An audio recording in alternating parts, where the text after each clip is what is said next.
Salve, salve, concurseiros de todo o Brasil, professor Marcelo Adriano com mais uma super aula de Direito Processual Penal para você. Veremos nessa aula o inquérito policial, matéria muito cobrada em prova, principalmente ao que se refere a concursos de área policial. Nós precisamos saber preliminarmente antes de entrarmos efetivamente no que vem a ser inquérito policial. Ora, entender o direito processual penal no que se refere a essa parte da matéria. O que é o direito processual penal? É um conjunto de regras que regula a persecutio criminis. Basicamente isso. Conjunto de princípios, um conjunto de regras constitucionais, conjunto de regras legais, que vem então regular a aplicação e a execução da persecutio criminis. Assim, o direito processual penal existe para propiciar a aplicação da lei penal. A lei penal ela vai definir bens jurídicos relevantes, aquilo que a sociedade mais preza e quer ver preservado. Ela vai também descrever as condutas consideradas agressões insuportáveis a esses bens jurídicos e vai definir isso como crime. Além do que, vai definir também a pena para quem incorrer nessas agressões, para quem agredir esse bem jurídico incorrendo nessa conduta. Além de todas as circunstâncias que tornarão essa conduta melhor ou pior, para uma melhor aplicação da pena, para a definição de uma melhor pena, melhor dizendo. Mas aí eu te pergunto, ocorreu um fato, como aplicar isso no caso concreto? Afinal de contas, o direito penal é um direito que efetivamente não se aplica em concreto por si só. Ele necessita de uma ferramenta que faça aplicar a lei penal. E que ferramenta é essa? O direito processual penal. O inquérito policial ele está dentro do direito processual penal como algo acessório.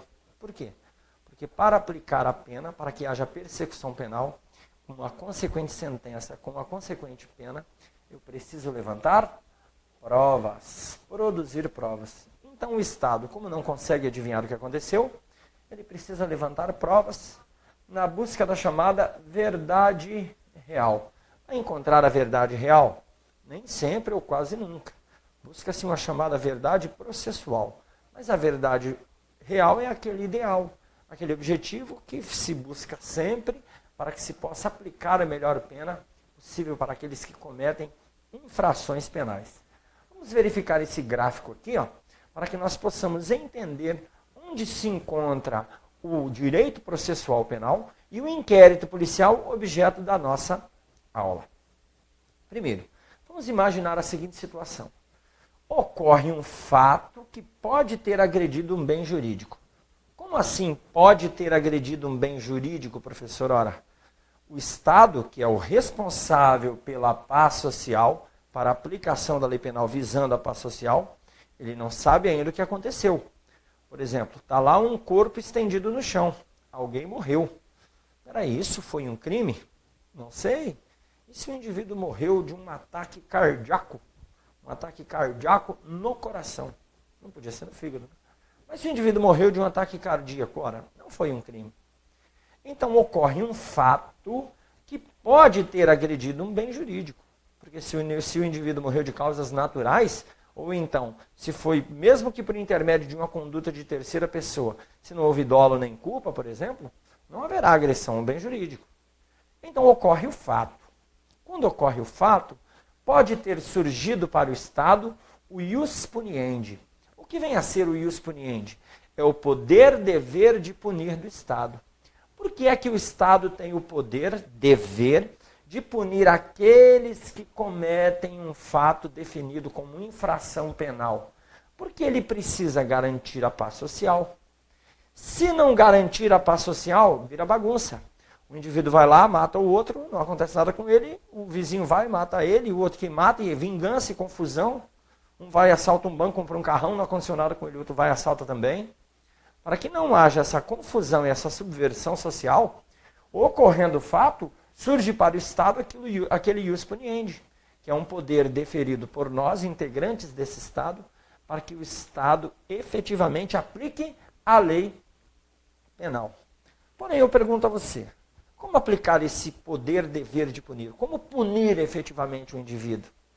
Para punir o indivíduo, já que não existe mágica para adivinhar o que aconteceu, é preciso responder minimamente essas perguntas. Primeiro, o fato existiu? Como assim o fato existiu, professor? Ora, chega a notícia ao policial de que determinada pessoa foi assassinada. Por quê? Ah, porque ela desapareceu. Saiu tal dia de casa, foi buscar um dinheiro no banco e nunca mais voltou. Eu acredito que ela foi assassinada, houve um homicídio. E a polícia começa a investigar e correr atrás. 20 dias depois a pessoa volta. Na realidade, resolveu pegar o dinheiro e passar umas férias em Florianópolis. Opa! Então, o fato nem existiu. Pelo menos não o fato que tenha agredido um bem jurídico. Então, a primeira coisa que o Estado tem que fazer é descobrir se o fato efetivamente existiu. Existindo o fato, se realmente se configura uma infração penal. Ah, o indivíduo caiu da ponte e morreu. Peraí, alguém jogou? Não, ele pulou da ponte. Ah, então não foi uma infração penal. Não foi uma conduta considerada agressão ao bem jurídico. Por quê? Porque esse bem jurídico foi da própria pessoa que morreu. Então não considerarei uma infração penal. Quem são os responsáveis? Se o fato existiu e sendo uma infração penal, quem são os responsáveis, individualizando-se as condutas para que cada um seja responsabilizado na medida da sua participação? Então, você está investigando, você já é policial, acabou de passar no concurso, está investigando o assassinato. E você sabe que nesse assassinato estão envolvidas diversas pessoas, 10 pessoas envolvidas. Uma ligou para a vítima veio, a outra emprestou o carro, a outra só deu força, disse que era, o outro contratou, o outro arrumou o dinheiro, o outro foi efetivamente matou. Todas participaram e concorreram para aquele resultado que foi a morte. Mas eu preciso individualizar a conduta para que eu possa individualizar a pena. Certo? Então eu preciso saber todas essas informações, o que efetivamente aconteceu. Quais foram as circunstâncias que levaram essas pessoas a cometerem essa infração penal? Será que foi para pegar a herança da vítima? Motivo egoístico, motivo torpe? É uma qualificadora. Será que porque eles cometeram esse ato, porque a vítima estava na realidade ameaçando determinada pessoa? Ou ainda estava abusando sexualmente dos filhos? Certo? Mandou que alguém matasse outra pessoa? Ou seja, quais foram os motivos que podem tornar a conduta melhor ou pior diante dos olhos sociais? Opa, eu preciso descobrir. Outros fatores que venham, então, influenciar. Então, peraí, de novo, ocorreu um fato, surge para o Estado, o grande protetor da paz social, o poder-dever de punir para continuar garantindo essa paz social, só que o Estado, como não adivinha, está em desvantagem, ele precisa responder todas essas perguntas antes de efetivamente aplicar o ius puniendi por intermédio da pena. Mas não só isso, ele precisa oportunizar a todos a possibilidade de ampla defesa e contraditório. Bem, como o Estado não consegue por mágica exercer o seu ius puniendi, ele precisa então desenvolver atividades. O que vem a ser essas atividades? Fazer coisas, agir, no sentido de buscar essas informações que permitam responder essas perguntas. Quem vai agir? O Estado tem um corpo físico? O Estado não tem um corpo físico. É uma pessoa ficta. O Estado age por intermédio dos seus agentes. Então, o Estado, por intermédio de órgãos especializados, destinados a essa atividade, vai desenvolver a chamada persecutio criminis, que é a perseguição do crime. Então, lembre-se, o Estado só precisa aplicar o seu ius puniendi. Mas para aplicar o seu ius puniendi, precisa de informação. Como não tem informação, o que ele faz? Ele desenvolve um conjunto de atividades denominado persecutio criminis, ou seja, perseguição do crime. Só que aí tem um detalhe importante. Mesmo aquele a quem se persegue, aquele que possivelmente possa ser o criminoso, esse indivíduo também é protegido pelo Estado. Mesmo esse indivíduo está sob a proteção do Estado. E o Estado precisa ter a certeza absoluta de tudo o que aconteceu, todas as circunstâncias que envolveram o fato, se foi realmente um indivíduo, para que ele possa aplicar a justa pena à pessoa certa. Para tanto, deve-se oportunizar o devido processo legal. Por isso que a persecutio criminis é embasada, é informada pelo devido processo legal. E esse devido processo legal vai tornar possível o exercício de todos os direitos e garantias fundamentais para que todos os envolvidos tenham os seus direitos respeitados. Então, vai desenvolver a persecutio criminis. O que a persecutio criminis vai buscar? Primeiramente, materialidade, ou seja, prova da existência do crime, certo? Vai dizer se o crime efetivamente existiu. A autoria, ou seja, quem são os envolvidos nesse crime e as circunstâncias que envolveram essa infração penal. Pronto. Só que essa persecutio criminis no Brasil é desenvolvida como? Ora, no Brasil ela é desenvolvida basicamente em duas partes. A primeira parte eu chamarei de parte investigativa. Investigativa. Professor, está escrito inquérito policial e você escreveu investigativa. Porque nós veremos que o inquérito policial é uma das formas de se obter informação. É a mais comum. É a desenvolvida efetivamente para isso. Porém, outras investigações podem fazer o papel do inquérito policial. Além do inquérito policial, eu terei também uma ação penal. A ação penal é extremamente importante, é mais que importante. Ela é indispensável. Não haverá pena sem ação penal. Professor, pode haver pena sem inquérito? Tranquilamente. Não pode haver pena sem ação penal.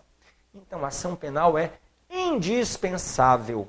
É quando o Estado levanta informações, julga o indivíduo baseado nessas informações, chamadas provas, e esse julgamento vai estabelecer uma sentença, que, sendo condenatória, culminará em uma pena previamente estabelecida. Só que não pode acontecer de qualquer jeito. Eu preciso, aplicar a lei penal como ela está descrita, garantindo a paz social e a dignidade humana. Como assim dignidade humana? Mais uma vez, todos os envolvidos, inclusive o acusado de ter cometido o fato, é também um protegido do Estado, como seu cidadão. E o Estado tem o dever de protegê-lo a ponto de que se garanta um devido processo legal para que ele tenha dignidade durante toda a persecutio criminis. Vedando, por exemplo, a tortura. Não é? Afinal de contas, com um saquinho de supermercado na cabeça, o indivíduo pode confessar até o que não fez. Não é? Com uma agulha embaixo da unha, ele confessa até o que não fez. Certo? Então é preciso limitações, e essas limitações são informadas pelo devido processo legal. Então vamos lá, eu tenho um inquérito policial, tenho uma ação penal que vai culminar em uma pena. Quem regula isso? Como é regulado? Qual o conjunto de informações, conjunto de regramentos, melhor dizendo, que vai informar a persecutio criminis como é no Brasil? A investigação, a ação, culminando com a pena. Ora, um conjunto de regras chamado direito processual penal. No direito penal, no direito processual penal, eu chamarei de jurisdição necessária. Por que jurisdição necessária? Porque ocorrendo um fato definido como infração penal, o Estado tem o poder, dever de agir. E assim o Poder Judiciário tem a obrigação de julgar. É diferente do direito civil. Se você tem uma residência, certo? E por um motivo qualquer, você resolve vender essa residência. O indivíduo que comprou sua residência, em algum momento, não tinha mais dinheiro. Por exemplo, ele ficou doente, tranquilo, ele combinou pagar, pagou só metade, e no meio da situação ele ficou doente, gastou metade do dinheiro. E aí? É um caso de jurisdição necessária? Não. Sabe por quê? Porque o Estado só vai intervir se você que perdeu o dinheiro for atrás do Estado e pedir para que o Estado julgue, para que o Poder Judiciário julgue. Se não, deixa rolar. Agora, se o indivíduo matou alguém e for comprovado, efetivamente, e obtiver possibilidade de julgar, haverá uma situação de jurisdição necessária, porque em caso de infração penal, para que se possa garantir a paz social, não existe faculdade para o Estado se investiga, se não investiga, se julga, se não julga. É uma obrigatoriedade para o Estado julgar. Então, o direito processual penal regula um caso de jurisdição necessária, onde haverá todo um conjunto de regras, Constituição Federal, Código de Processo Penal, leis que regulam outras matérias relacionadas ao direito processual penal, como a lei da prisão temporária, por exemplo, lei 7960, certo? Que vão, então, informar toda essa atividade e vai estabelecer, primeiro, os responsáveis pela jurisdição, ou seja, pela persecutio criminis, os meios que poderão ser utilizados e o modo pelo qual poderão ser utilizados esses meios. Então, isso tudo é regulado pelo direito processual penal. Professor, o que tem a ver tudo isso com o inquérito policial? Então, a ação penal ela é indispensável para a aplicação do direito penal. Para que eu possa punir, exercer o ius puniendi, eu tenho que ter ação. Eu não estou dizendo que tem que ter inquérito, hein? Obrigatoriamente. Estou dizendo que tem que ter ação. Necessariamente tem que ter ação. Quem são os envolvidos em uma ação penal? Primeiramente, sendo um crime de ação penal pública, eu tenho um Estado chamado acusador, que é o Ministério Público. Em segundo lugar, eu tenho um outro Estado, é o mesmo Estado, tá? Mas o Estado desempenhando outra função. O Estado julgador, que é o Poder Judiciário. Cada um desempenha uma função diversa, completamente distinta da outra. O Estado acusador é o responsável por tomar as dores da vítima e fazer cumprir todos os elementos necessários, fazer cumprir todas as situações necessárias para o início da ação penal. Então ocorreu um fato, surgiu o ius puniendi, desenvolveu-se atividades para buscar essas informações necessárias, certo? Por intermédio do inquérito policial e da ação penal. Só que existe um princípio chamado princípio da inércia. E o que diz esse princípio? Diz o seguinte, olha, o juiz não pode agir por si só, não pode abrir uma ação penal por si só. Não existirá processos chamados judicialiformes mais no Brasil. Não existirá, certo? E como é que vai funcionar então? O crime está acontecendo bem na frente do juiz, e o juiz, não como cidadão ele pode prender em flagrante, ele pode denunciar, ele pode ser testemunha, é diferente. Estou falando como juiz, como poder judiciário. O crime está acontecendo aqui, o poder judiciário não pode fazer nada. Por quê? Porque existe um órgão titular que exercerá exclusivamente o direito de denunciar, ou seja, exercerá exclusivamente a possibilidade de iniciar ação penal. Então o juiz está aqui, o crime aconteceu. Esse órgão titular da ação penal é o Ministério Público. Se for uma ação penal privada, é o particular. Mas como regra, ação penal pública é o Ministério Público. Então o Ministério Público é o Estado que vai buscar o ius puniendi. É o Estado que vai atrás do ius puniendi. Só que não é o Ministério Público que aplica o ius puniendi. É o Poder Judiciário, que é o Estado julgador. Então o Ministério Público ele precisa chegar no Poder Judiciário, o Poder Judiciário está parado, e dizer, ó, Poder Judiciário, eu quero que você processe esse indivíduo para que o puna em razão desse fato. O juiz, ele, como poder julgador, como Estado julgador, vai pegar aquele pedido e vai analisar e vai verificar a possibilidade de aplicação da pena. Enxergando essa possibilidade, inicia-se ação penal. Certo? Para quê? Para se chegar à pena. Isso quer dizer que indispensável é a ação penal, porque é na ação penal que serão produzidas as provas. Não existirá pena, condenação sem prova. Não existirá. E a prova, como regra, não é produzida no inquérito, é produzida na ação penal. No inquérito eu só terei elementos de informação. Então como funciona? Ocorreu o fato, de novo, surge o poder lever, desenvolve-se então essas atividades.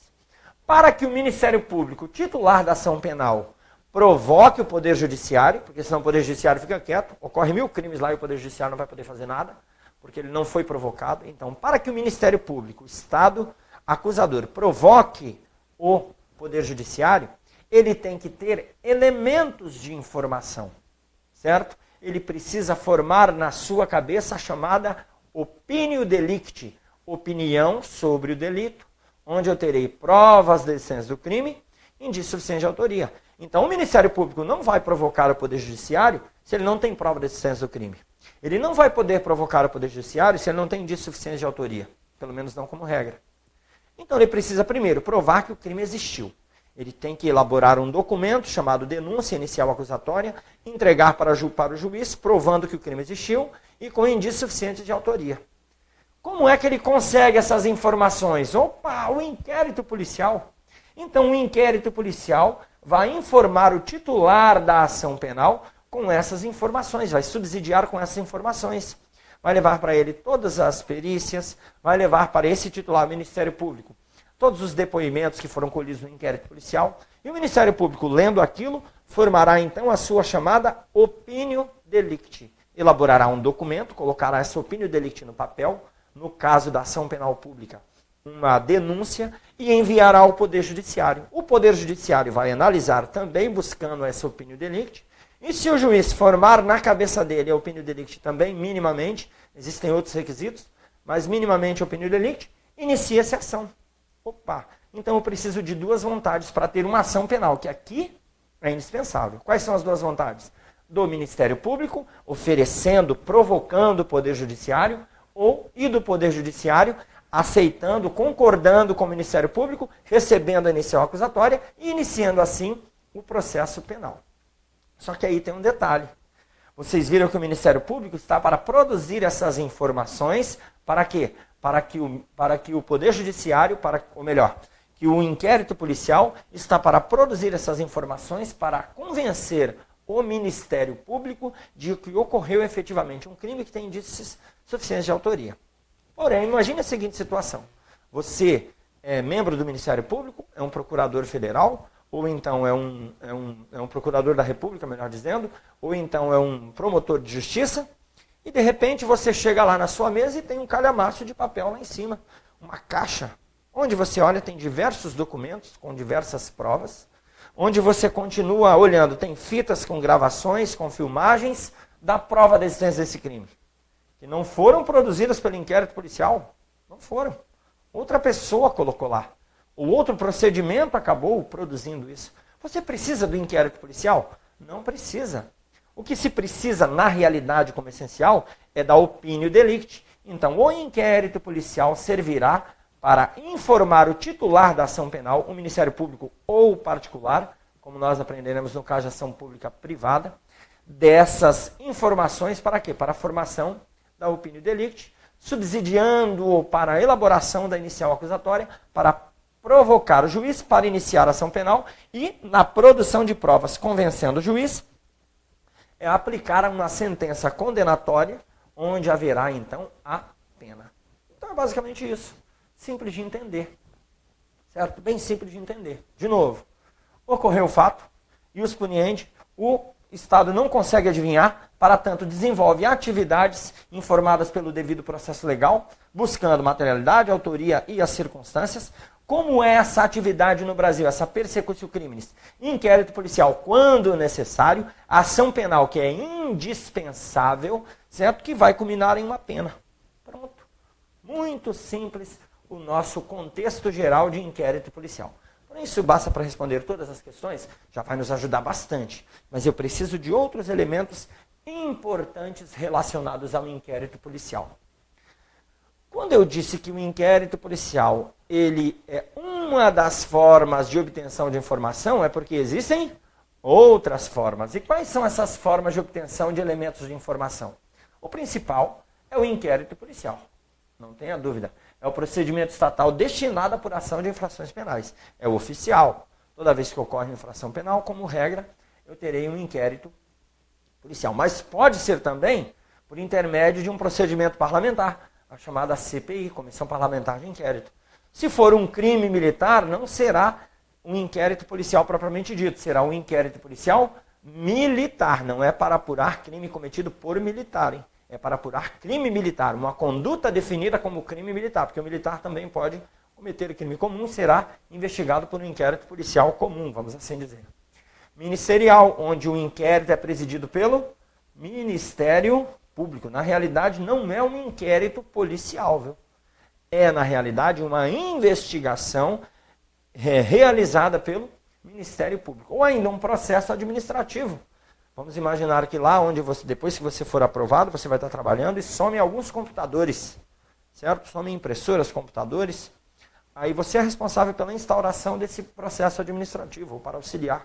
E nesse processo administrativo, você descobre que um dos servidores, ou alguém a mando do servidor, furtou esse equipamento. Opa, peculato! Se você levantar todas essas informações, encaminhar ao Ministério Público, e o Ministério Público achar o suficiente, não precisa então de inquérito policial para apurar nada. O Ministério Público elabora a sua inicial acusatória porque formou em sua cabeça a chamada opinio delicti, opinião sobre o delito. Então o inquérito policial é uma das formas, mas é a forma regulada pelo Código de Processo Penal. E nós veremos a partir de agora todos os detalhes importantes e relevantes para responder questões presentes no próprio Código de Processo Penal e em outros regulamentos aí também que são relevantes.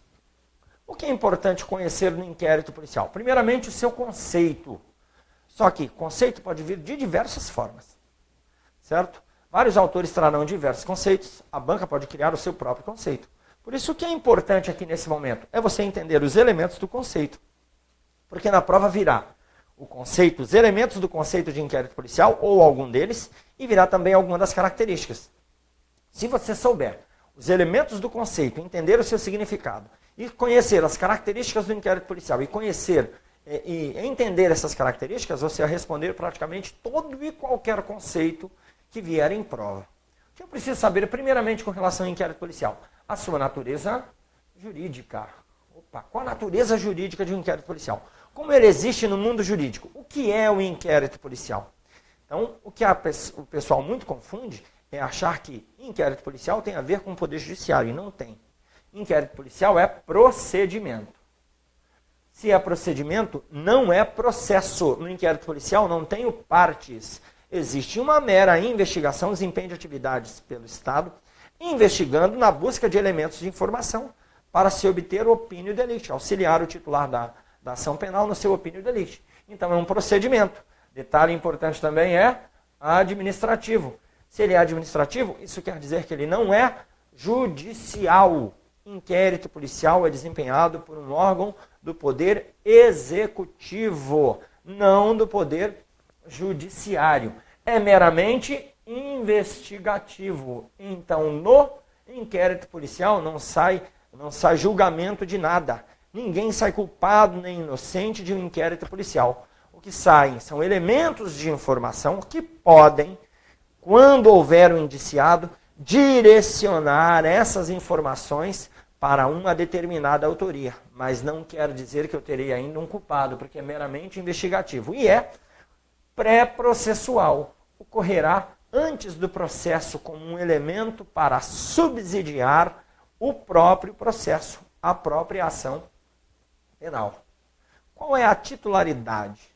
Quem vai desempenhar as atividades dentro do inquérito policial? Então, muito importante entender que quem desempenha inquérito policial, quem desenvolve, quem é responsável, é somente um órgão no Brasil, um tipo de órgão, melhor dizendo, no Brasil.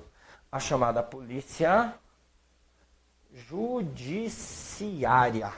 E esse inquérito policial ele será presidido, segundo a Constituição, por uma pessoa somente, um tipo de pessoa, delegado de polícia de carreira.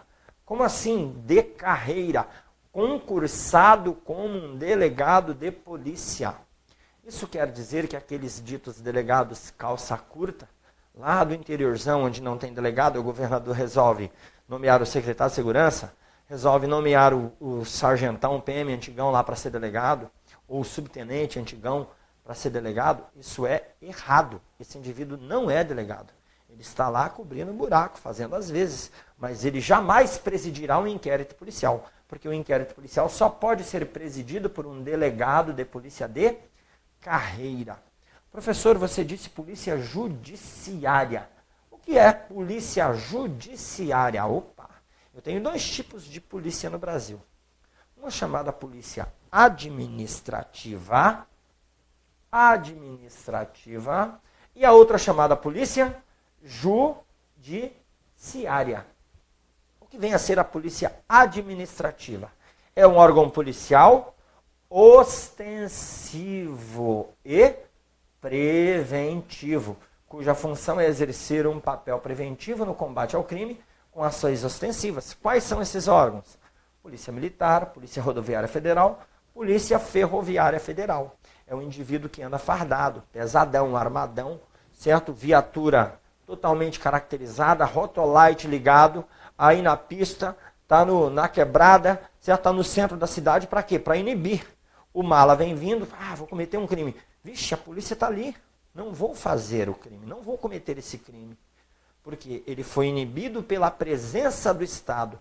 Então é algo preventivo, a PRF está lá na pista, certo? Aí o indivíduo vem com a velocidade e de repente, opa, a PRF está ali, a PRF está na área. Eu vi a viatura rotolite ligado, o indivíduo fardado ostensivamente para prevenir as infrações, sendo penais ou não, já que no trânsito nem toda infração é penal, existem infrações também administrativas, o que importa é coibir, é um ato então preventivo. E a polícia judiciária é um órgão investigativo, repressor, velado. Só que esse velado é como regra, certo? Cuja função é exercer um papel repressor no combate ao crime. Investigamos crimes, como regra já ocorridos por intermédio, como regra também, do inquérito policial. Então a polícia, a PM está lá, Papa Mike é a polícia quebra tudo, está lá na rua, pesadão, para evitar que o crime aconteça.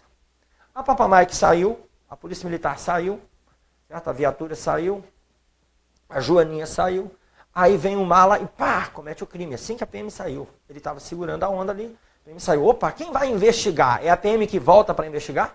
É lógico que não acontece isso, né? Só para você entender. Ligou para a polícia chega quebrando na hora, para prender o indivíduo em flagrante. Mas e para investigar? Não chama a polícia militar. Para investigar, chama a polícia judiciária, certo? Não chama a polícia militar, não chama a polícia rodoviária federal. Detalhes importantes com relação à polícia judiciária. Quem são os órgãos de polícia judiciária? Quais são os órgãos de polícia judiciária no Brasil, melhor dizendo? Quais são esses órgãos? Então existem dois tipos de polícia judiciária no Brasil. O primeiro tipo de polícia judiciária é a chamada polícia civil, Papa Charlie. Polícia civil. Professor, eu estou falando Papa Mike, Papa Charlie, que eu sou operacional. Eu trabalho nessa área. Então, esse é o alfabeto fonético. Papa é P, é o nome da letra. C é Charlie. Aqui, Papa Fox. Entendeu? Você vai aprender quando você passar no concurso operacional. Relaxa. Então, vamos lá. Ó. Polícia civil. Polícia judiciária dos estados. Então, é a polícia estadual, dos estados membros. Subordinadas a quem? Ao governador. Opa! Então, a polícia civil, assim como as outras polícias, como a polícia militar, pertencem ao poder executivo. Poder executivo e não poder judiciário. O professor, mas chama polícia judiciária, porque auxilia o poder judiciário, é um órgão de auxílio, mas não pertence ao poder judiciário. E esse nome, diz alguns autores, que em razão dessa atribuição.